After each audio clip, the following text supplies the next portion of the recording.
Friends, नमस्कार सगळ्यांना.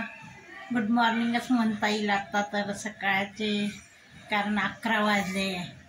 तर हे बघा, आज सगळेजण हिमांशूचे पप्पा गेले कॉलेजला, हिमांशूचे पप्पा गेले ऑफिसला, हिमांशू गेला कॉलेजला. आजपासून कॉलेज, कालपासूनच चालू झालं ते कॉलेज, पण तो काल गेला नाही. म्हटलं मम्मी लेक्चर नाही आहे, मग आज लेक्चर आहे, मग आज तो गेला आहे कॉलेजला. आणि आमची तनिष्का झोपली आहे. काल तिला औषध आणलं, मला वाटतं त्या औषधाने तिला झोप लागती आहे. मग ती मस्त झोपली आणि थंड वातावरण पण झाले. म्हटलं जाऊ दे, 2-3 दिवसाचं जागरण पण झालं, तर तिला झोप पण झाली नव्हती. तर मग ती झोपली आहे. माझे कपडे वगैरे झाले आहे, देवपूजा वगैरे सगळी झाली.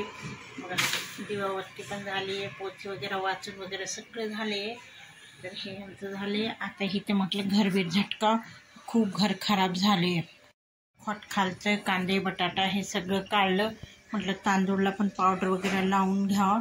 इथलं पण कोपऱ्यातला पसारा नीट करा, आणि हे सगळं नीट करते. आता हे सगळं जरा घर झटकते. मागच्या शनिवारीच केलं तर 8 दिवस झाले, पण आता हे पसारा काढा. आता ही झोपली आमची.